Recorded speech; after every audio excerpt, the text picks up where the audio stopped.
Zoinks! Like, greetings, fellow armchair Imagineers. Tiki here.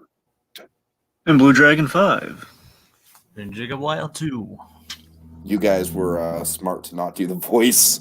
Welcome, one and all, to the Scoob Spoilercast. That's right.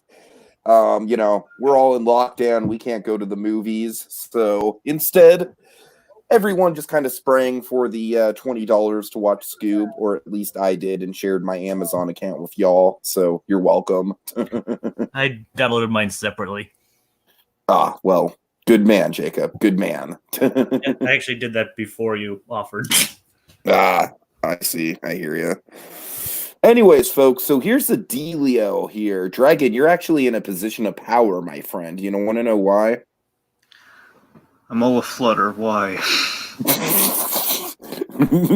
Because Jacob and I have, I don't want to say opposite opinions of this movie, but we have differing opinions of this movie, and you're going to be the tiebreaker that kind of sets the tone. So, Jacob, I'm going to throw it over to you first. What do you think of it? I mean, I wouldn't say it's great. I mean, I'd say that even a lot of even the later direct-to-DVD, direct-to-video movies were actually better than this. I mean, I wouldn't say it's completely terrible, but not the best Scooby Doo has to offer. Well, Jacob, I was honestly expecting you to be more positive because I also very much was disappointed by this. I'm sorry, Jacob. I'm getting the sense you're going really half-cocked into all this, Tiki, because you're saying we're coming down with two differing opinions and like you're on the same. Well, Jacob specifically said he probably liked it a lot more than I did. So, I mean, you said you're going to be like the cynical contrarian. So, I mean, in that case, I really actually do like it a lot more than you do. Okay, so. This is, to me, honestly, the most disappointing movie I've seen in a while. Since your son? Yes, it's the most disappointing thing since my son, Dragon. I had relatively high hopes for this one. Warner Animation Group rarely disappoints me. I think they're actually a pretty underrated animation company. And I feel like Scooby Doo is just a franchise that you can really pull from and give kind of like the Lego movie, Peanuts movie style treatment to, and just really kind of just mine the crevices for material to work with there. And this movie didn't do that. I mean, this movie has a lot of Hanna-Barbera Easter eggs, to be sure. It's definitely more of a Hanna-Barbera movie than a Scooby Doo movie. I gotta say, though, pretty much across the board, there's a lot of things I didn't care for about this movie. The animation's gorgeous. There's a couple bits that make me laugh. Frank Welker as Scooby Doo still delivers. Don't get me wrong. Man, overall though, I mean, I have some major plot issues with this movie. It doesn't feel like Scooby Doo. I was not pleased with the lack of villains or proper monsters, I should say. I was not pleased with the fact that it wasn't a mystery in the slightest. I wasn't pleased with the fact that the gang was split up literally in the first scene and don't get back together until the last 15 or so minutes. There was a lot about this movie I wasn't pleased with, folks. I came away with a lot of issues for this movie. And I wanted to like it so much. I wanted this to be so much better than it ultimately ended up being for me. So I'm coming into this like not as someone who's like, oh, Scoob, let's see how this turns. No, this was a project that I've been following since day one that I was excited about. And it let me down. It let me down pretty hard as a Scooby Doo fan. Dragon. All right. Okay, so in regards to Scoob, of course, I was pulling for this as Tiki said, kind of like a Lego movie or a Spider-Verse-esque kind of tribute to Scooby-Doo. I think we all were. I mean, Peanuts movie being probably the better comparison. You know what I mean? Like, we're looking for something that's going to kind of capture all the positive feelings you had about Scooby-Doo, maybe kind of a little bit of Scooby-Doo throughout the ages, kind of crammed in there. You know, we go in with a lot of nostalgia for Scooby-Doo. I think this piece definitely shows a little bit of that as well. You know, it's especially a lot of nostalgia for Scooby-Doo in regards to the classic movies, as Jacob said. We all love Zombie Island. We all love the Zombie Island, the Witches Ghost. Like that 3 years, it was 3 or 4 years of Scooby-Doo movies in the beginning, man, right? Like I said, Oh, yeah. yeah, those especially. But like I said, even so, I've been watching a lot of the more recent ones on Verve, and those are actually at least fairly decent as well too. Oh, sure. Don't get me wrong. I mean, at that point, they kind of have there's kind of a strategy with Scooby Doo. The thing that really impresses me, Mainly I'm referring to like the Alan Burnett era. well, of course.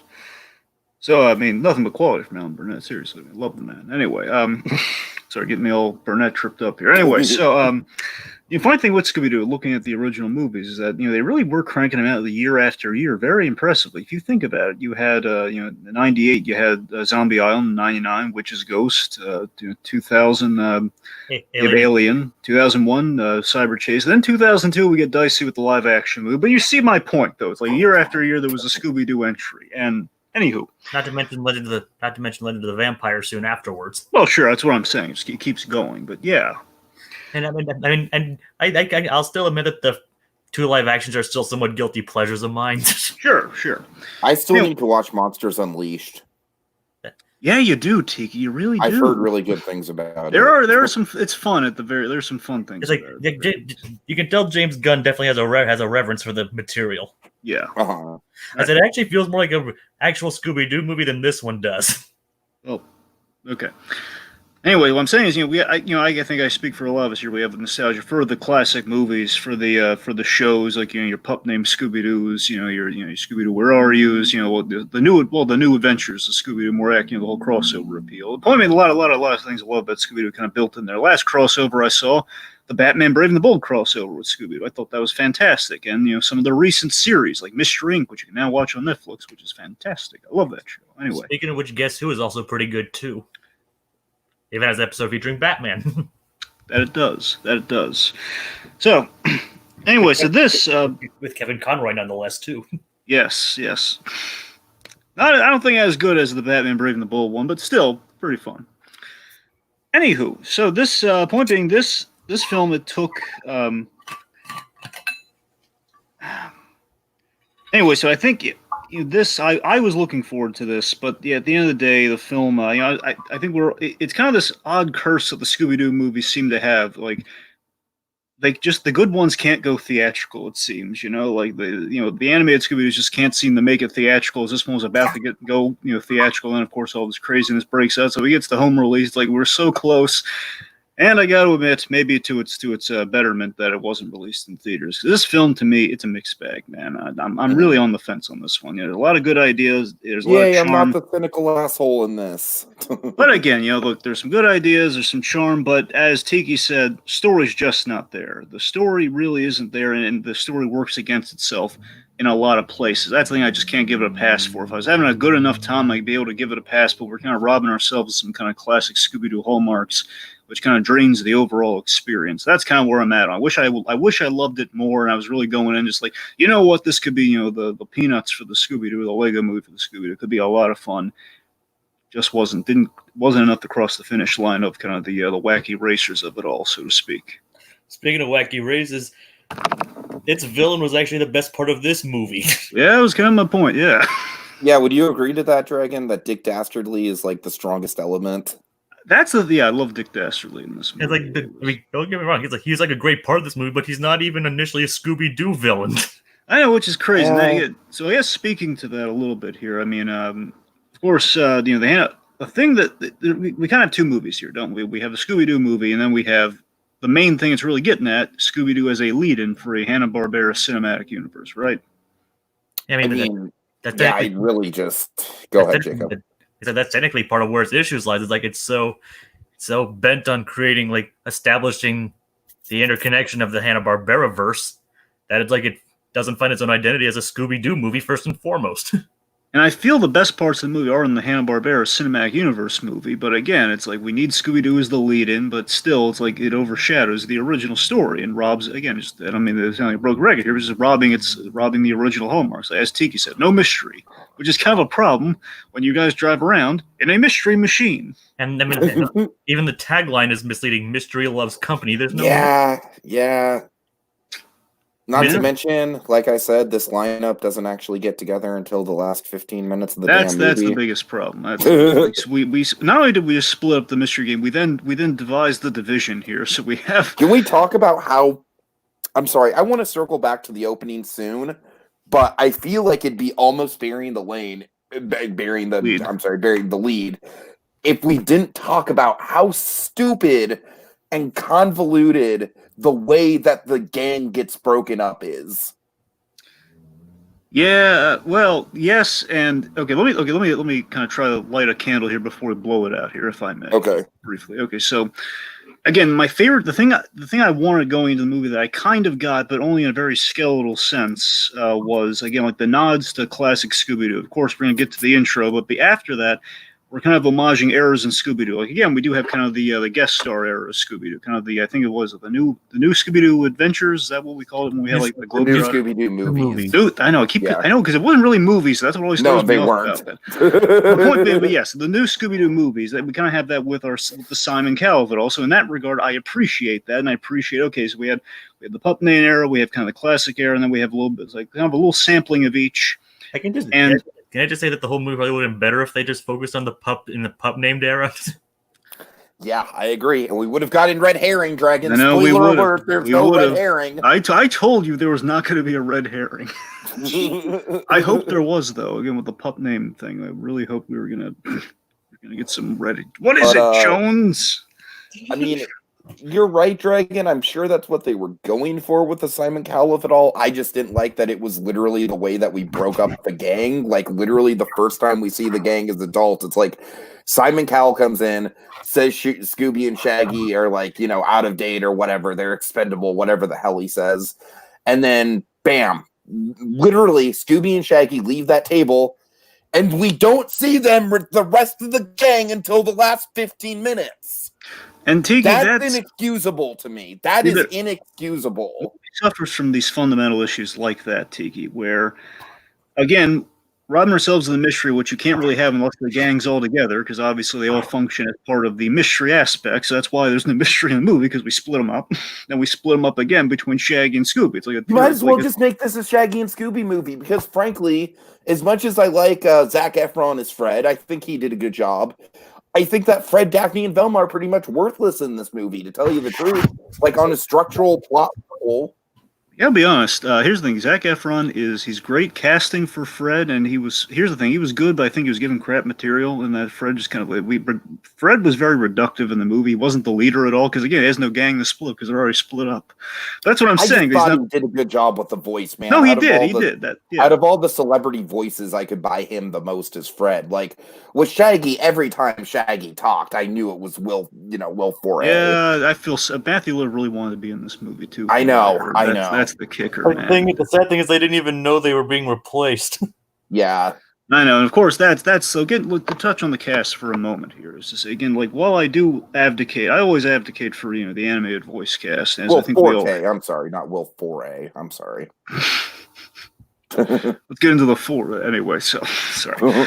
Point being, with the cast, I think we're all kind of the mindset you want to advocate for the animated cast as much as you can. Like, the voice acting community always gets sidelined when it comes to the big times. It comes to the big league. So rarely do we allow the voice actors to translate to the big screen. We always got to recast them with a huge name celebrity, because apparently that makes it important, other than kids just saying, oh, that's what Scooby-Doo sounds like, versus no, this is what Scooby-Doo sounds like, and the rest of them have to be replaced. But I think to the movie's credit, the main mystery cast, again, Lillard might have been an improvement, but still, the gang, I think they're well represented. I mean, for me, the standout was Amanda Seyfried as Daphne. And of course, you know me, I'm huge for Grey DeLisle as Daphne. I love Grey DeLisle as Daphne, but I love the Daphne character in this film. She had a lot of fun standout bits, and I think Seyfried kind of like she respected the character. You know what I mean? She had the funniest line in the movie for me, which is when Dick Dastardly and Muttley run off together, and she's like, "Oh, that's what I'm saying." That's what I'm saying. Daphne was like, for me, she was the MVP of the group for the movie. If I'm being frank, I hear you. I kind of agree with that, even though she really wasn't given a lot to do, but she shines with what she was given. At least they kept Frank as Scooby. They did. Yeah. Let's see. Okay, yeah, go on. But I mean, yeah, just the Simon Cowell thing again. He looks weird. I don't know. I looked enough like Simon Cowell. It didn't bother me. I mean, I have a feeling the Simon Cowell thing is going to be one of the big things that people reviewing this movie in a year or two are going to point to. Like, it starts right off the bat with Simon Cowell. Isn't that dated? I mean, Simon, yeah, he is. It's such a. Out of all the choices they could have made, when It's you really weird. think about it, right? I mean, it does kind of make sense given like the nature of the reveal at the end. But then again, the reveal at the end ticked me off because again, it was like a pointless unmasking too. It wasn't him the whole time. It was just actually putting on a Simon Cowell If it mask. really would have been Simon Cowell the whole time, that would have actually been kind of amazing. That's what I'm saying. But then they double backed on it. It's like it's not. It wasn't like a series of masks, just the one mask, and then we're taking it back. I choose to interpret it as like Dick Dastardly just getting a head on with everything. Well, sure. I mean that's how I choose to look at it. Whether it's true or not, that makes more sense. Yeah.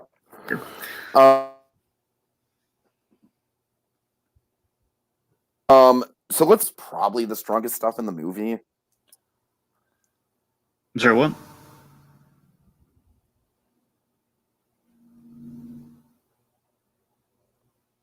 Wait, can we agree that the opening stuff was probably the yes, the opening, I absolutely, 100%. Yes, that was the strongest stuff in the movie. It's like the. Hello, am I getting a mic issue or something? Oh, you cut out for like a couple seconds, but you're fine now. Yeah, I heard you when you repeated it, so it was the first time. Anyway, but yes, you're right. The opening is the best part of the movie. Like the scene where he's like rolling around and like on the processed meat, or like the guy, the gyros, the discount shawarma, whatever it is. Yeah, it's like the heroes. Like I was like, that felt like a classic cartoon right there. Oh yeah. It's like okay, it felt like Scooby Doo. Literally, my only problem with the opening scene is how the movie starts with California Love. I'm like, really we're gonna start it with all right, whatever. I mean, it's not the most dated song in the world, but anyways. I mean, Coolsville's kind of like Springfield. You never knew exactly where it was. Now it's like okay, they're in California. Well, specifically in Venice, yeah. Which I think is appropriate for Shaggy. But one thing I do think that this intro hits on really well is the dynamic between Shaggy and Scooby. Now, honestly, the movie, we're going to talk about it, but the melodrama between Shaggy and Scooby in the movie, kind of the falling out that they have, I think is really, really freaking forced. Yeah. But the opening establishing their bond is really well done. I like the layer that we add that, Shaggy Rogers was a lonely kid, and then they kind of found each other, and then, of course, them finding each other led to that fateful Halloween night where the mystery gang, completed itself, and he made, through his one friend, he made a whole bunch of lifelong friends. That's cute, man. That's nice. Like I said, that should have been the movie itself. It should have, and of course, beyond that, we get go. I mean, I know obviously having a movie based around the Scooby kids as kids would be kind of weird, but I still honestly can't. I mean, considering it's Scooby Doo, it still would have been well made. Imagine we took the Donner Superman approach, where like Act 1 is the pup named Scooby Doo era, Act 2 is kind of the tribute like to the Where Are You Scooby Doo era, and the third act is we get a little bit we mix it a little bit with kind of like the guest star appeal, but mostly it's like then we kind of get into what the movie I think is overall wanting to say most, like a modernization of Scooby Doo with kind of 3 eras of Scooby Doo represented, That's a good call, Dragon. They probably should have gone more that route. Yeah. But in this opening scene, we do get, I think, probably what felt the most like Scooby-Doo, which is the haunted house stuff. Yeah, and of course, again, only in like one section of the movie. Because then, I noticed, here's the thing, it's kind of in all the good Scooby-Doo movies, but by the same token, it's this weird thing we just can't get away from. It's like when we do the movies, most of the time, at least for the original kind of your Zombie Island, so on and so forth, the first original 4, we have to take it supernatural to change the game for the movie versus the series. And yet again, we do it here with like the whole we'll get into the supernatural stuff with this. But you see what I mean? We always go to the supernatural. They gave us a little taste of what we wanted at the start, but then we go supernatural yet again. Even like with the live action movies, and still we always have to go supernatural. Why are we always going supernatural? My favorite thing about Witch's Ghost is that it's legitimately it doesn't get supernatural until the third act, which I really appreciated. That's Zombie Island's still the best though. know, and like, and Oh, then sure, but still, Witch's Ghost is underrated, is what I'm getting at. that's kind of supernatural. I mean, and heck, it's kind of supernatural from the get go, and like, and even heck, in like Haunted Castle and Dracula Haunted Castle, like, I mean, it's not the first. Those movies are not the first time Scooby Doo ever went supernatural for real, The though. 13 Ghosts of Scooby Doo. Yeah, then I went directly to that. Well, there's stuff even before 13 Ghosts that was like actually supernatural too. Right. So it's like real. It's an odd habit, I think we're circling around. It's just it just keeps happening, man. So they just can't get away from that one idea for a movie. Okay, you want to know one thing that made me feel really old, though? The fact that an iPod was in a flashback is kind of like retro technology. Well, remember, I'm it's like, like this oh, only dear 10 years God. ago. That's the thing. But it'd No, be I know accurate. it's only 10 years ago, but yeah, you're right. It is accurate, but still, it's like, oh man, the iPod is obsolete. Oh, I had what like are- a sobering what are old we man doing? moment. And speaking I of had the like beginning, can we just say it's like kind of interesting that Shaggy doesn't bat an eye that Scooby can talk? Of course, if he questions it, the movie's over. It's like I mean he's a fan of Dynamite, but obviously that explains he's a robot dog. That makes sense. It's like Yeah. but Scooby just comes like, oh, it's a random talking dog. Yeah, that didn't bother me. I mean, it doesn't bother me. I'm just saying, like, can we just point out that, like, no, I mean, he was lonely, so nothing phased him, even and nothing doesn't even phase the other All right, kids. Jacob. Okay, Yeah. never mind then. Anyway, No, I'm sorry. I get the point. You're kind of repeating yourself here. Okay. All right, I'm sorry. I don't mean to offend you here. Anyways, Dragon. real quick, I was getting at with the time period thing. Is that yeah, it kind of dawned on me. I was thinking, you know what? I'm surprised they didn't go into the '90s with it. But then I realized, oh yeah, well, if we're doing a modern Scooby Doo, we go 10 years back. Yeah, it would be like with the iPod era. Oh my God, I feel old. right. Yeah. A little exactly. old, not as old as Tiki's always going on about, but still a little old. I'm turning 30. Now we're all sad. Anyway, so. But no, speaking of with the modern saying, another thing I want to get you guys' reads on this: the humor and the style. So again, the whole modernization of Scooby Doo is an interesting idea, right? Yeah. I mean, kind of. To me, I kind of feel like Scooby Doo is sort of a timeless series that exists in the past. Honestly, I feel like part of the appeal of Scooby Doo is the whole, that Great Depression theory that it's a bunch of abandoned buildings and warehouses and carnivals and stuff like that. I don't know. I've always gotten kind of an out of time vibe from Scooby Doo. I will say I think this movie is just aggressively pop culture laden. See, that's the thing. I mean, that's why I'm on the fence about it as well. Is that I kind of applaud the idea of, okay, well, if we've seen every Scooby Doo movie under the sun, which traditionally is a little bit more, kind of like timeless, and it's like, of course, there are some exceptions to this, but for the most part, timeless.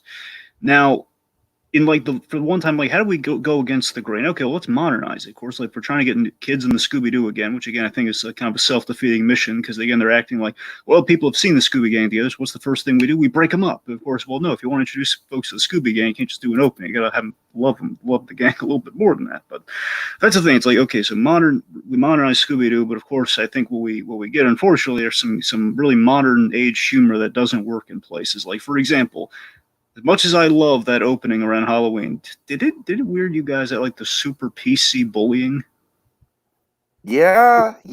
It's like candy's bad for you. It's like, well, what? It's Halloween. You're bullied. What are you doing? It's big corn syrup. It's like what? Big corn syrup, right? What the heck? First of all, even if you're a bully, who takes the big corn syrup position on this matter? Okay, you know what? I'm going to admit it. Big corn syrup kind of made me laugh. I mean, it made me laugh, but it still made me go like, "What?" Yeah, I don't get it. It's not even that it's not funny. It's like I don't get it. Like, why? I mean, I think it's supposed to be like a kind of like maybe like a parody of people like that's like Big Farm or something like that. Well, yeah, that's exactly what it is. Yeah. It's like parody, so. I mean, I'm not really against any pop culture references. I mean, a lot of my style of personal humor is inserting pop culture references into a lot of stuff I do. But I mean, I kind of have to agree. It's if done well enough, it can work well, even in something like Scoob. But it just feels like a lot of this stuff might have just been a kind of shoehorn in like millennials, toxic masculinity, all that kind of stuff. Yeah. It felt kind of just like especially all that kind of stuff just felt shoehorned in, kind of like, okay, we need to like have this modern lingo and stuff like that. I mean, don't get me wrong, not one of those like fuddy duddies or anything like that, but just time and place kind of. And again, like it makes sense to update Scooby Doo to an extent because we've seen it done, like again with a little bit of Mystery Inc., the show, a little bit of Scooby Natural. We're kind of looking upon Scooby Doo and kind of making some kind of logical kind of observations now that we wouldn't have had then watching it when we were kids. That's kind of the fun thing about it. I bet to see Scooby Natural actually. It's really good. Oh, it's really good. Yeah. Yeah. Anyway, so of course, but again, like some modern stuff, like I don't need like a Tinder joke in Scooby Doo. Like, why do we have that? It's Or a like, Netflix joke.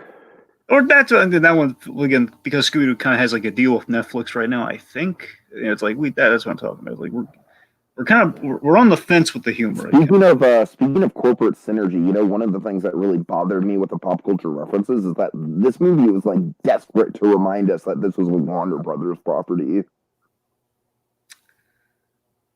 Yeah. Well, again, like, hey, Wonder Woman, hey, Harry Potter. We have Harry Potter, right? Tiki leaning. I don't know. Okay, we have Harry Potter, right? Yeah, they really went. Here's the thing. I love that it was kind of taking a pot shot at Ruth Bader Ginsburg, though, because I really it's not like personally can't stand her. So I think she's overrated. You just don't like the documentary. I know, that's the thing. I just don't get. I can't get into that documentary. It just bugs me. It's nothing against the person. No, it's nothing against. I'm sure she's really important. It's just her story seems a little boring as heck. If I'm being honest, I don't know. Oh. Anyway, I'm sure if the directors of Tiger King made a Ruth Bader Ginsburg documentary, you'd be all over it. Well, not necessarily, but let's not go with the Tiger King defense on everything, shall we? Scooby King. Oh God. Yeah. Let's see. Scoob, we need to kill that goddamn bitch, Carol Baskin. Oh, come on, why you gotta? Oh, nowhere's safe. Anyway, here's some. I'm sorry for the monster I've created. Yeah. Okay, so there's some lowbrow jokes I wasn't crazy about in the movie too. Like, in Scooby Doo, I don't need 2 poo jokes. I don't need to see the aforementioned poop in my Scooby Doo movie. I don't need that. Rule number 1 of cartoon dogs: you never broach that sort of subject, man. To be honest with you, I don't think anything in this movie was as offensive as the belching and farting contest from the first Scooby Doo movie. Yeah, well, I mean, to an extent. I don't know. I think it's that thing was just aggressive, gross. That one, okay. I'm saying as a whole sequence, you're right. It was a very aggressive and unneeded. I'm just saying, we very firmly that was like the belching, fine, but they had to go to farting. I mean, I hear you, Teak, and I think in terms of extent, I'm saying we literally went the next level and we actually showed it, which I think was a bad idea. I think it was a bad call. I hear you. Anyway, I mean, I only caught the one, and that was with the pterodactyls. That's what I'm saying with the pterodactyl, and also we very much implied Scooby Doo. He went in the mystery machine, which I don't. That's right. That's what I'm saying, man. I don't need that. You don't need that mental image. No, I don't need that. The mystery machine's sacred, man. You don't want to defile it like that. It's like, come on. And again, cartoon dogs shouldn't do that. It's like a golden rule. You don't break the golden rule. All right. Oh, that's just anyway. Might just be me. Anyway, so I mean, other stuff like I think we dumbed Fred down again. Like Shaggy's the de facto leader instead of Fred, which I don't know. It just feels like we just kind of like Fred's in there, just Like I said, Zac Efron does do a good Frank Welker impression. I'll give him that much. Yeah.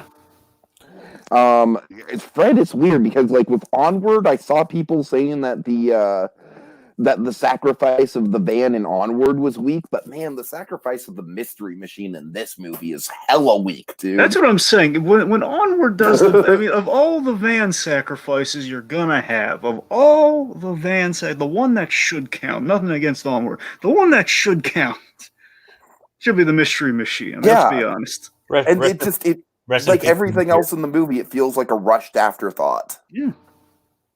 Rest in peace, Guinevere. Yep. Guinevere.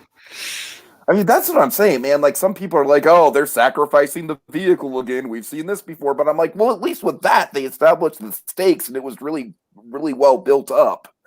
This is just like, oh, randomly the mystery machine just caught on fire. Okay. Yep. Let's see. Okay. We should talk about Dick Dastardly a little bit more. Sure. Jason Isaacs definitely knocked it out of the park. I love me some Jason Isaacs, man. I of course, he did a really great job in Superman Red Son. He's been Ra's al Ghul. He's, of course, I keep thinking of him from The Tuxedo. He played Clark Devlin in The Tuxedo with Jackie Chan. Anyway, point, I love Jason Isaacs. He was great. You know what I didn't love though? In fact, I kind of hated them. The Minion robots. Well, what about the Dustbuster one? Whatever, dude. The Dustbuster one was fine, I guess, but the Minion robots, my big problem with them is that they basically replace the monsters. And they're not scary in the slightest. They don't feel like Scooby Doo villains at all. Well, maybe the only time, well, to be fair, they're a little scary in the bowling now, but you're right. After that, longevity-wise, they got nothing. They're kind of cool, and the shapeshifting is kind of cool in concept. I guess, but I don't know, man. I don't like their designs. They all just look like Clank from Ratchet and Clank to me. I hear you on that point, but here's the one thing I do like about them in a story context. Again, wouldn't save it in lieu of a better idea, but what I do like, again, with the whole Dick Dastardly of it all, I love the legs we give to the Dick Dastardly plot. It's less finding a treasure, it's more about finding his talking dog, which, well, more like snickering dog. Okay, I'm just gonna say it. This is better motivation than the Big Hero 6 villain. It's basically the same daughter. plot. It's a daughter versus a. I'm just saying it's better executed. It's better executed. You get the motivation more. Because with Big Hero 6, as we've already established with a certain Schaefer Ellis running gag that I won't bring up here, it's a little rushed in certain spots. A little rushed. Anyway. Like his videos. Yeah. Anyway, I'm like the only one who likes Schaefer Ellis, apparently. People really have I'm a not problem with them. casting shade, all right? I'm just trying to get to my point here. I know. Okay, look, my point is, I like that. Again, it's basically Dick Dastardly, having kind of lost his companion here, and he's been trying to replace him with these kind of dim-witted, kind of robo baby things.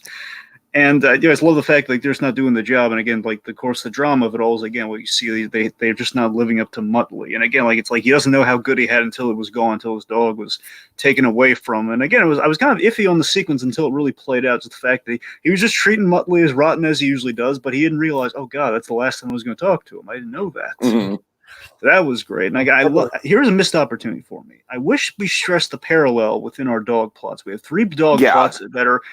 I can smell like a vague setup, but we don't parallel them enough. Like, we have Shaggy and Scooby, obviously that's the main one.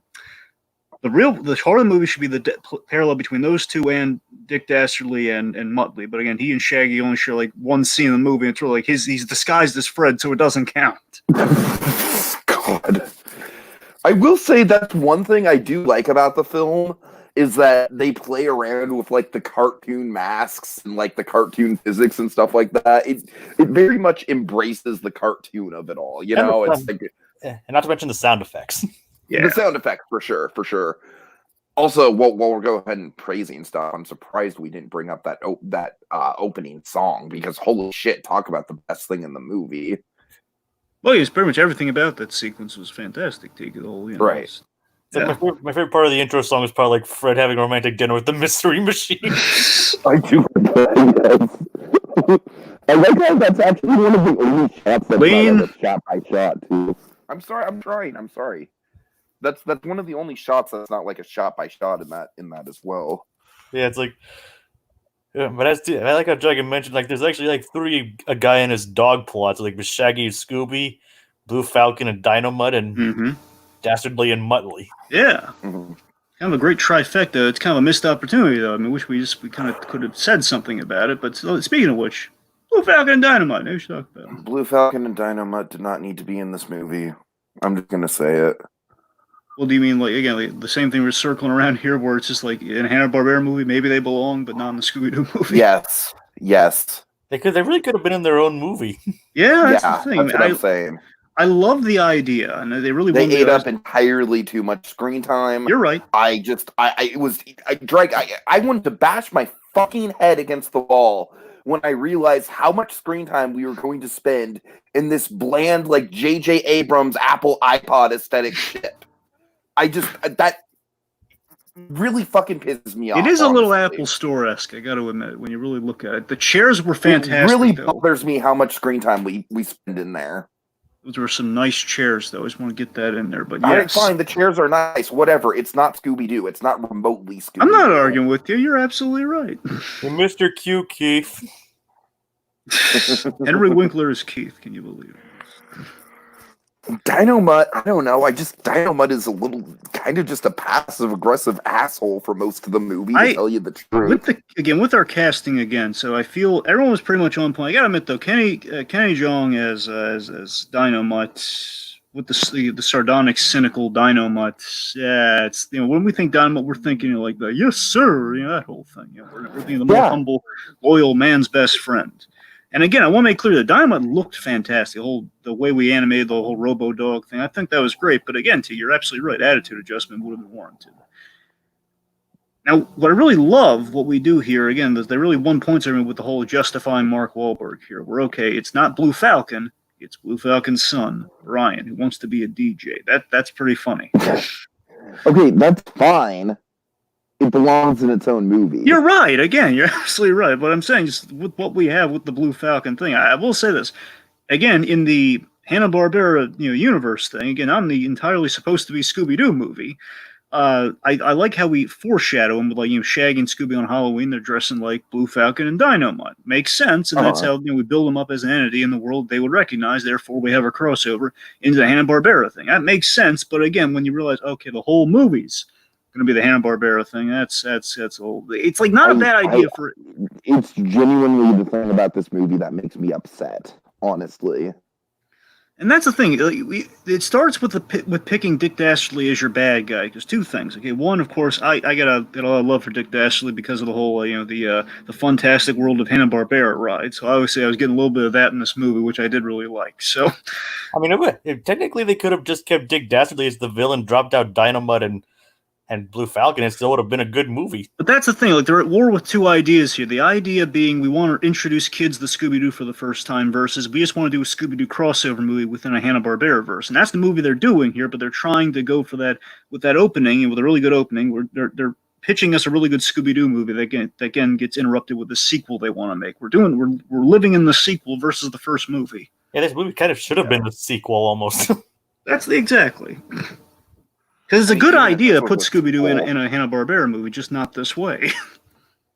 Even if this was a sequel, I still can't really accept it as a Scooby-Doo movie, to tell you That's the thing. truth. If it were a sequel, it wouldn't be necessarily a Scooby-Doo movie. It'd be a Hanna-Barbera movie, so ghosting in the Scooby-Doo characters. Right. Like I said, this movie just lacks the fundamental mystery, and it lacks the gang together as a unit, and those are two key things you need in a Scooby-Doo movie. Uh-huh. Let's see. Captain Caveman, where are we on? I'm sorry, Jacob. Jacob, go ahead. I was just going to say that even the live-action movies did a better job with that. I kind of agree, yeah. They did. Technically the first movie kind of did split them up, but it had kind of made more sense in that one. Well, I mean, the first movie, they split up, but they get back together, and they're together for most of the runtime of the movie. That's my kind of what I was saying, but okay, yeah. my point on that is over. What bothers me is that with that split up with the Simon Cowell of it all is that you look at the James live. I know we keep saying the James Gunn. I know he wrote it, but it's like not the anyway. The point being, with the live action movie, you have the split up, but again, they're pre-established, they're already established, and I am interested by the idea of someone, maybe not Simon Cowell, but just someone comes in and says, well, Scooby and Shaggy are your weak link. Technically, you don't really need them to be a mystery-solving kind of titan, because you three guys kind of bring the firepower, and these guys, what do they bring to the table? I love in a kind of Scooby-Doo tribute piece, we're kind of questioning the purpose of Shaggy and Scooby, but the problem is, the second we split them up, we then instantly say, oh, here's what they brought to the table the whole time. The gang could have fought a little harder for them. They're not bad guys, because it goes by like a flash when we split them up, but still, it just feels like... That was the major problem. It's like, to me, the gang barely even made any sort of indication that they were going to ditch Shaggy and Scooby to begin with. Yeah, it just feels like we're missing the part where they say, well, Simon Cowell, then we're not interested because we're not doing anything without our guys here. And perhaps you know what else was missing? You know what else was missing was them realizing that Scooby and Shaggy were missing, because the next time we see them, they're just at the bowling alley looking for them. Yeah. And man, this movie is just chopped. I feel like this movie, there's just some sort of weird thing going on in the editing room with this movie, for one, honestly. Yeah. And to be fair to the previous point, though, Scooby and Shaggy kind of did take it upon themselves just to walk out. They did. You know, they did. Yeah. I mean, to be fair, also to be fair to that, they didn't really stop Scooby and Shaggy, but still. But you get my point. I mean, this is an interesting idea to pose, but maybe not in this movie and or like the way they went about it. Just this question of, okay, we're questioning the purpose of Scooby and Shaggy, but I don't know. Just the way it comes across, again, we're missing scenes, we're missing processing time, we're missing like any devotion to that idea as a story. Whereas, okay, this happens, and basically we raise the question, then we split them up. We're not really living in the question of this, or kind of seeing like the point. Yeah. Okay, so Dragon, you were about to go on about Captain Caveman, who I think was an entirely pointless part of the movie. For a moment, I got really excited because I thought, "Are we going to the Flintstones right now? Are we going to the Flintstones right now?" I mean, I got excited just seeing Captain Caveman. I do think it's a cool cameo. I just think he didn't need to be there at all. I wasn't crazy about Tracy Morgan. Nothing about it.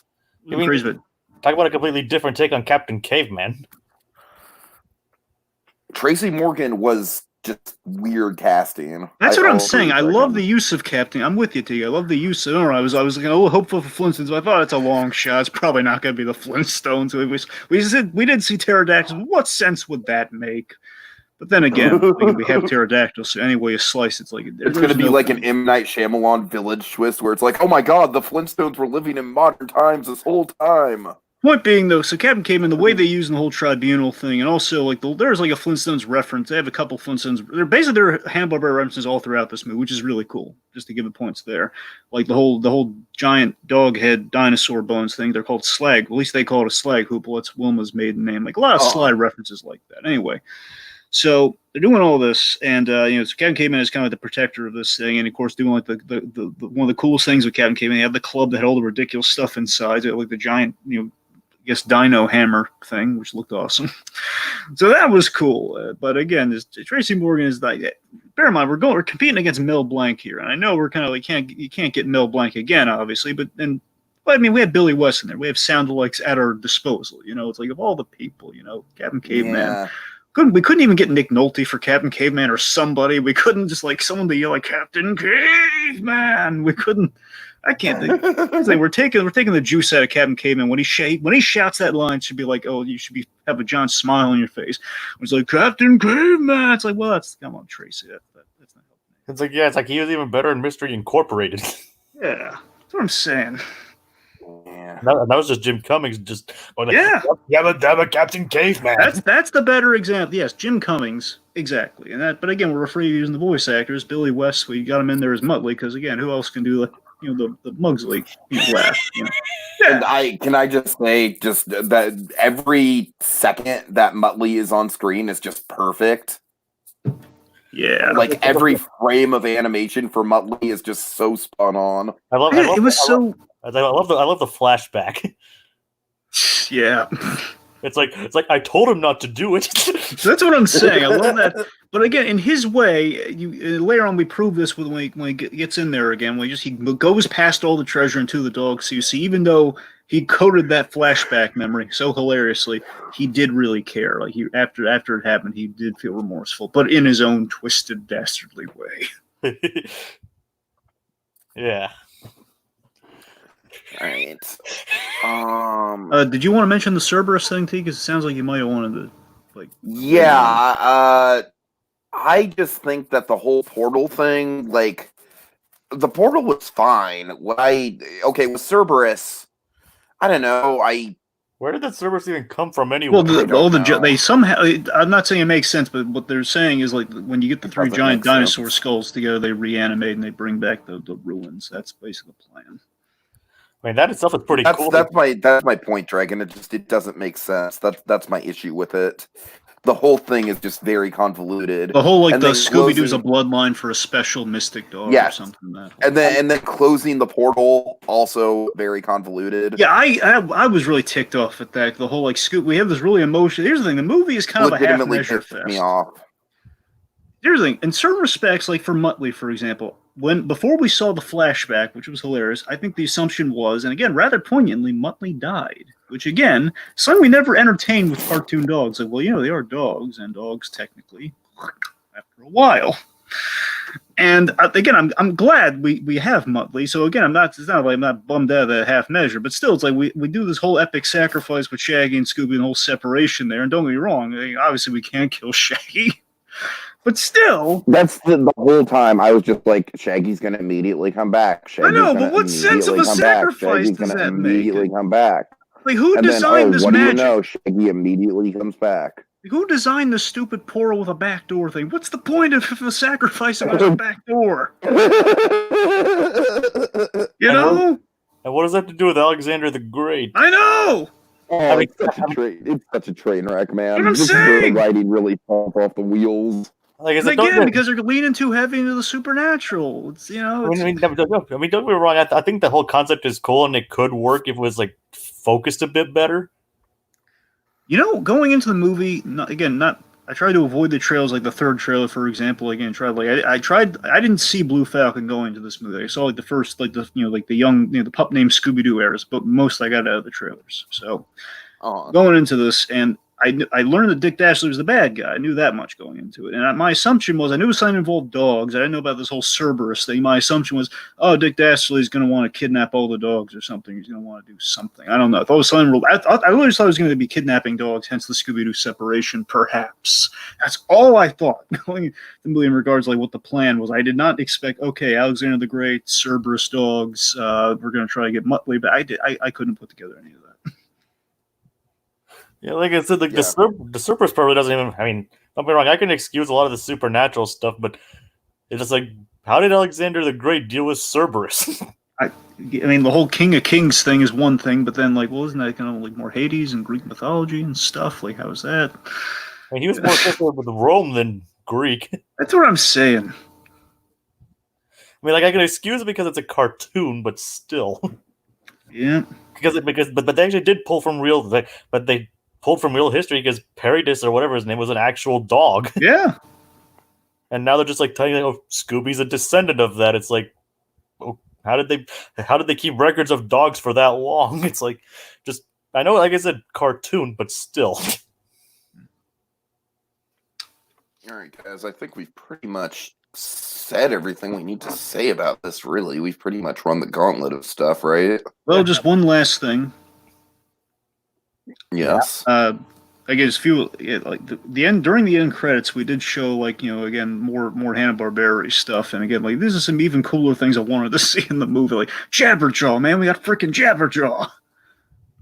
I need to watch the end credits because I kind of skipped over them. I need to see Jabberjaw. We have basically the idea is the Falcon Force. They build a team for Blue Falcon. So it seems Dynamite probably leading the team while Blue Falcon does his DJing thing. But if I assume he's still there, the point being, it's Blue Falcon, Jabberjaw. They have Adam Ant. I think the Squid's there, Squidly Diddly. They have a poster in the movie. I think he's the guy with all the arms. Anyway, Johnny Quest, man, Johnny freaking Quest. Oh man, that's cool. That's what I'm saying. What about Funky Phantom or the Buggy? Yeah. I mean, I couldn't. Well, wait, did you see the Buggy, or are you asking me? No. I was asking if they were there. I didn't see the Buggy. I just saw Jabberjaw. But I could have missed it though. I only saw it once. I mean, it's kind of hard to miss a giant shark.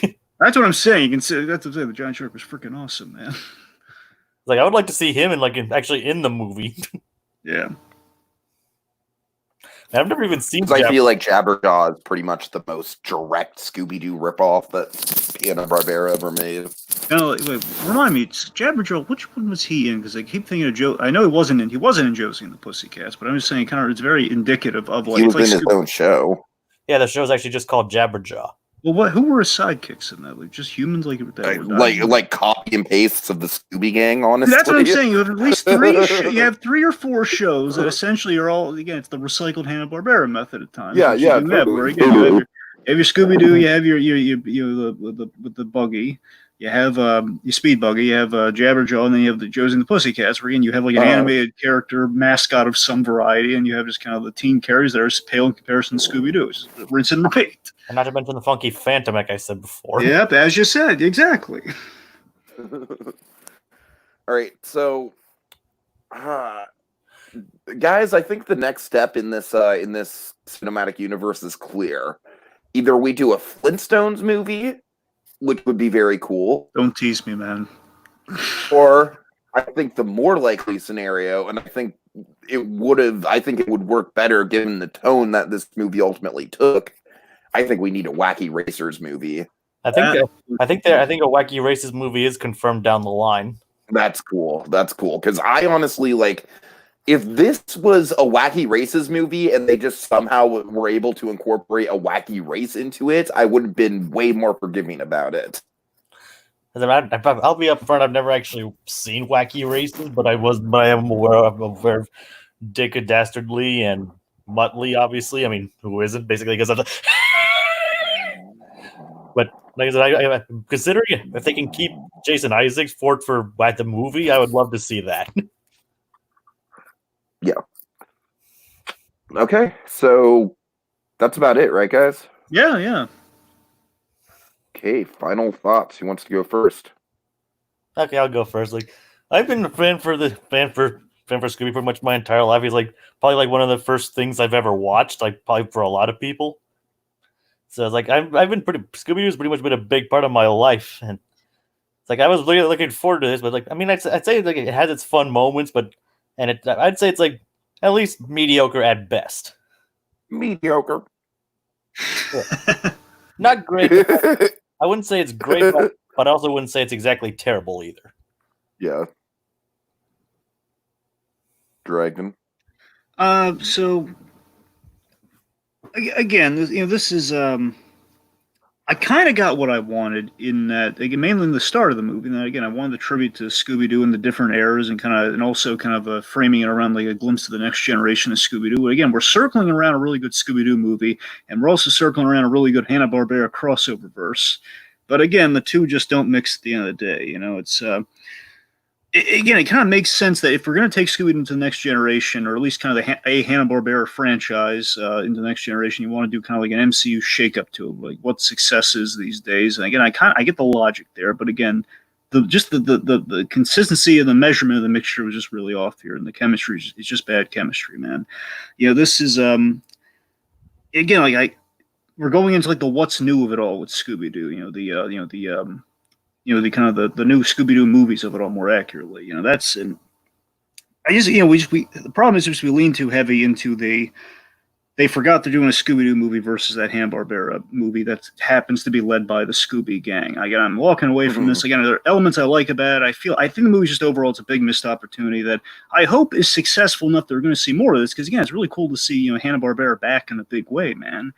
And I don't know, it just seems like if you want like kind of a quality take on Scooby-Doo, go ahead. Yeah? Sorry. You want to see like a quality take on modernized things, you check out kind of the stuff we've mentioned before, like a Scooby Natural, like some of the modern crossovers are doing, some of your series, like your Mystery Incorporated. That's what you're gonna go if you want kind of the story content this has. But I think as a lot of people have said, you're looking for like a Scooby Doo movie, go to Zombie Island or a Witch's Ghost, man. If you want like kind of a quality story with Scooby Doo, this is like more aesthetic of Scooby Doo in a modern day, but again lacking the story, lacking the substance, man, lacking the mysteries, and that's key. Not the dog. That's key. All right, guys. I'm terribly sorry to do this, but we need to circle around to one other really forced element of this movie, or else I'd just be like, God damn it, why didn't we talk about it? What did we miss? So can we just we missed the forced breakup of Shaggy and Scooby. Yes.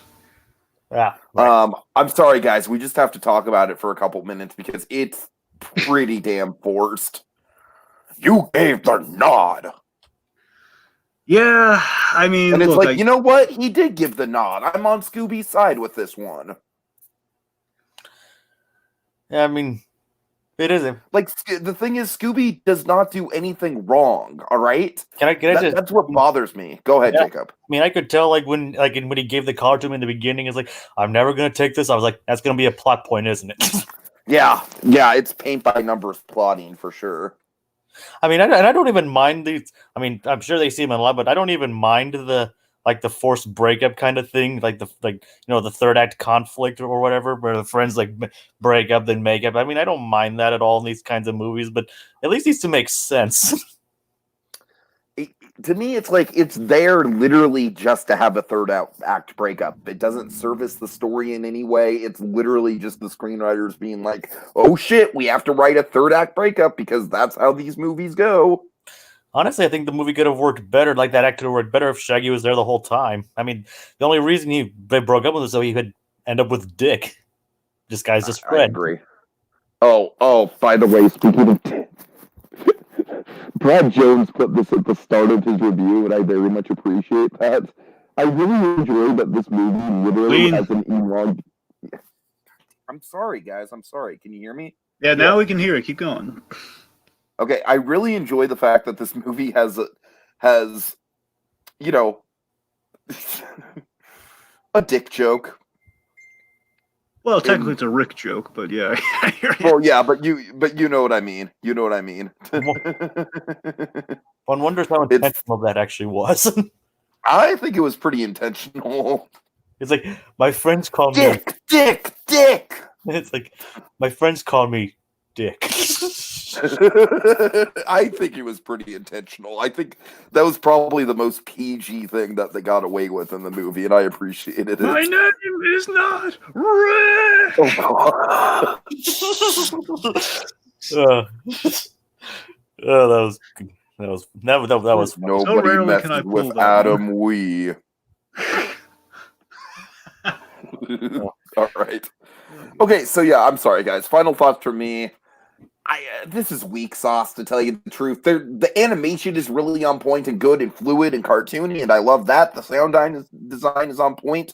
I wish the effort that was put into those elements of the film were put into the script, because frankly, this is one of the weakest scripts that I've seen for an animated movie in a while. I just think it just gets almost everything about Scooby Doo fundamentally kind of wrong. There's no monsters. There's no mystery. There's no mystery incorporated. I mean, it's just a wonky ass movie, man. And I hate to say it, but this is going to be my mic drop moment here. Trolls World Tour is way better. Legitimately way better. I'm sorry to say that. I really am, but I had way more fun with Trolls World Tour than I did with this. Maybe it's just because I had no expectations for Trolls World Tour, but I genuinely think it's a better movie than this. Like I said, so yeah, guys. I mean, as I said in our group chat, like a lot of Warner's previous efforts were better than this. Like Storks and even Teen Titans Go is better than this. I agree. So a rather weak effort from the Warner Animation Group, and I'm disappointed by that because I feel like the studio, with stuff like the Lego Movie and Storks, they can do great things. They really can. So this was just a big fat missed opportunity for me, and I really hope that the Wacky Racers movie is better. All right. Well, that's it for us. Thank you for joining us. Hopefully we weren't too cynical here. I mean, God knows when the next movie we're going to cover is, but it'll probably be Scoob 2, Electric Scoobaloo. I'd actually pay to see that movie. All right, folks. Have a good night. See you later.